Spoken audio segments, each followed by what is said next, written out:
If you struggle with always being tight on your shots, no matter how much you try to relax, then this video is going to help you a lot, because I'm going to explain the underlying reason, the thing that causes so many players to be tight on their shots, and I'm also going to give you some tools that you can use to start to fix the underlying problem. So I hope you find the video helpful. If you do, it'd be awesome if you give me a thumbs up, and if you haven't subscribed to my channel before, it's really appreciated if you could do that as well. So you've probably heard it 1,000 times before, the importance of relaxing when you hit your shots. But then for some reason, when you try it, you just end up tightening up at the last second, no matter how hard you try to relax. Well, the reason that you're not able to relax on your shots is because there's something going on underneath that's creating stress. And obviously when you're stressed, you tighten up. So I'm going to explain the underlying cause, then show you some exercises that you can work on to address the underlying issue.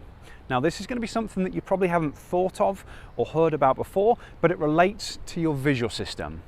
Between 70 and 90% of all the sensory information that our brains process every single second is visual.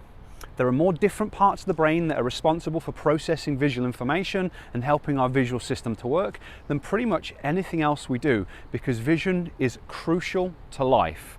And if you think about tennis, everything in tennis is visual. It depends on how your system's functioning. You have to be able to anticipate what your opponent's going to do. You have to quickly read and react to the ball, predict where it's going so you can set up in the right position in time so you can start your swing at the right time, adjust your swing based on the visual information, and then watch the ball through to contact. That is a lot of stuff that your visual system has to do.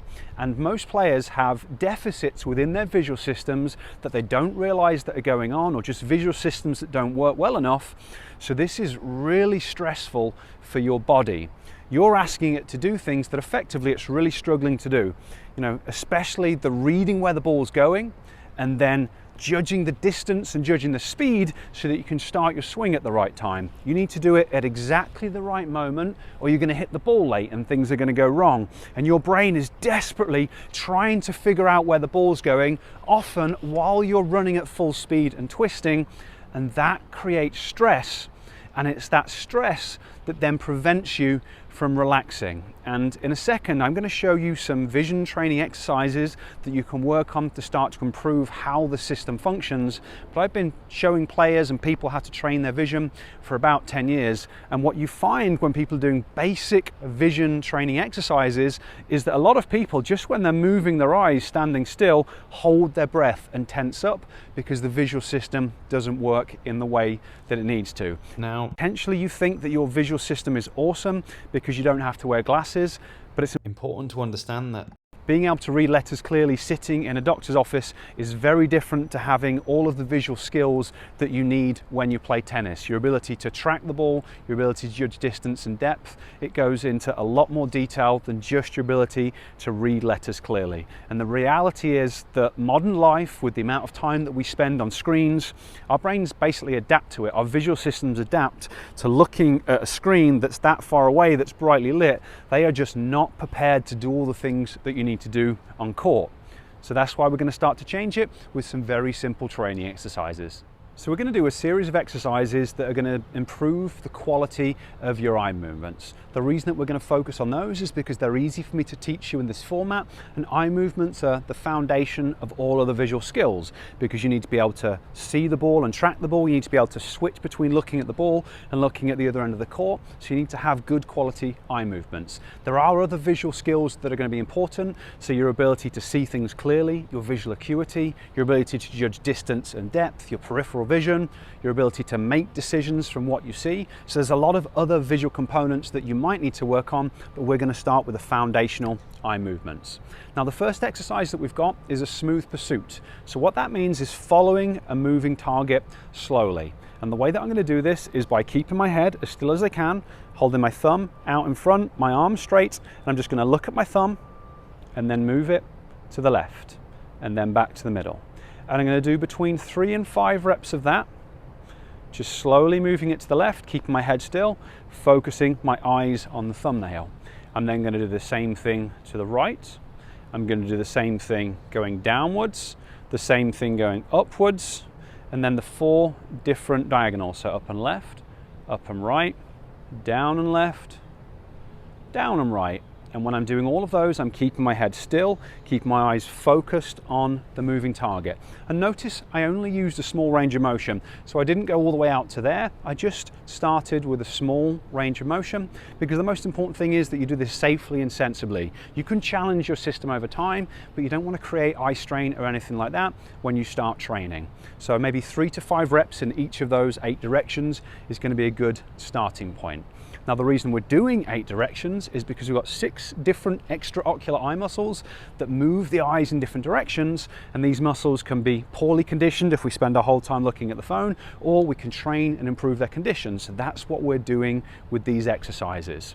We then also want to do fast eye movements. So the fancy name is saccades, but just think fast eye switches.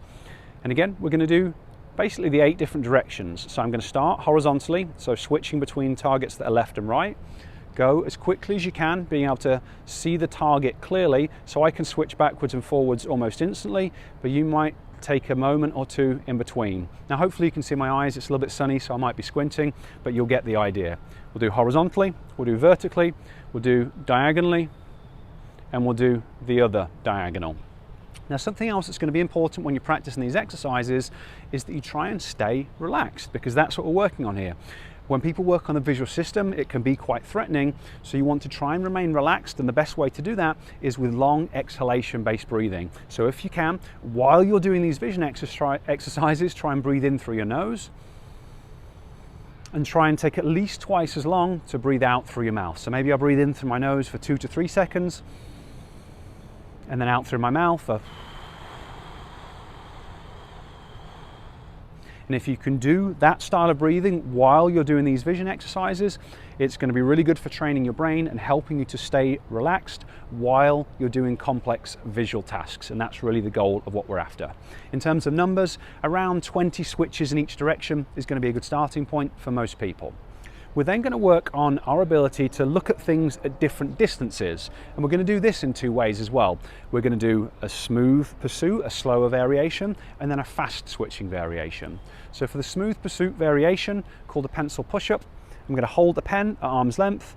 I'm going to look at the tip of the pen and slowly bring that in to the bridge of my nose. And as I do that, hopefully you can see that my eyes are going inwards. And then as I follow the target out, my eyes will return to the normal position. So I'm tracking it inwards and outwards. And ideally, you can bring it all the way in like I've just done, but you might have a problem with one of your eyes not doing this, in which case you'll get to a certain point, the tip of the pen will start to split in 2. If that happens to you, you know that you need to work on training this visual skill, because you should be able to do it, but you just want to start off, you know, just say this is the point before it doubles. I'm just going to practice going to that. And then the more you work on it, hopefully you can get it closer and closer without it splitting. As a starting point, maybe 5 reps in left hand, 5 reps in the right hand, maybe 10 reps if you can handle it is a good way to go.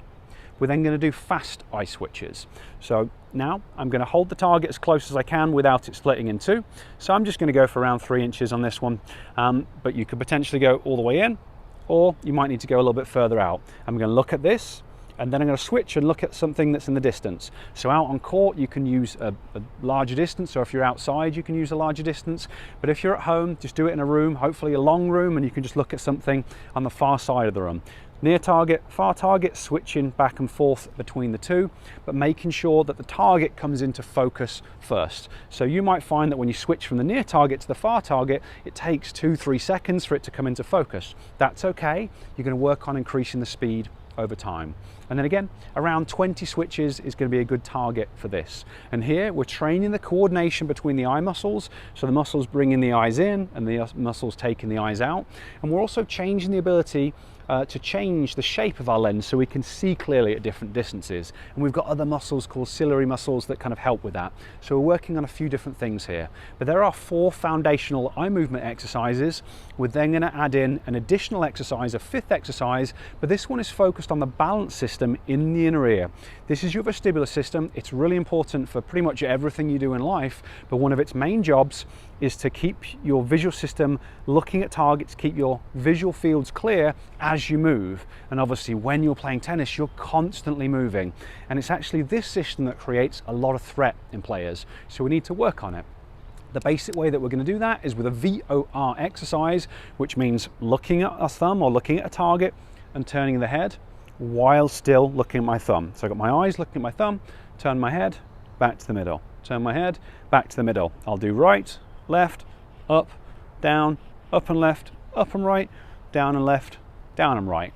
So I'm going to do the same diagonals that I did when I was working on the Smooth Pursuits, because we want to activate the different parts of the balance system. And again, we want to activate the muscles, because as soon as you move, the balance system effectively controls the eye movements. Now, when you're doing balance system exercises, it's possible that you might feel a little bit dizzy, a little bit lightheaded, a little bit nauseous. That sort of thing only happens when your system is compromised. And if that is happening, it means that you definitely need to work on this system, but you just want to rest and build up slowly and go at a pace that your body can handle. But now we've got a nice little program of 5 exercises that you can use to start to fix the underlying issues that are creating a visual threat within your system and causing you to tighten up. If you have any questions about the exercises, how to apply them or anything like that, please leave me a comment down in the comment section and I'll get back to you as quick as I can. If you would like to learn more about this style of training, I've got a masterclass that's going to go into a lot more detail about how you can use brain-based training to become a more skillful and better tennis player. So I'll place a link up there and I'll place a link down in the description so that you can check that out. Now, I hope you enjoyed the video. If you did, it'd be awesome if you could give me a thumbs up and subscribe to my channel. It's probably a little bit different to the information that you're expecting when you initially clicked on the video, but it's important to understand that you can only play tennis at the level that your body will allow you to play at. So if you've been watching coaching videos, you've been out there, you've been trying different things, and for some reason you can't fix some problem, maybe it's your timing, maybe it's watching the ball through to contact, there's always an underlying reason why you can't do it. Often it comes back to how your body is functioning. So the way that you need to approach addressing problems is obviously high quality on-court practice, but then also working on your body to fix the underlying issue. The combination can really allow you to transform your game. Okay, thanks for watching and I'll catch you next time.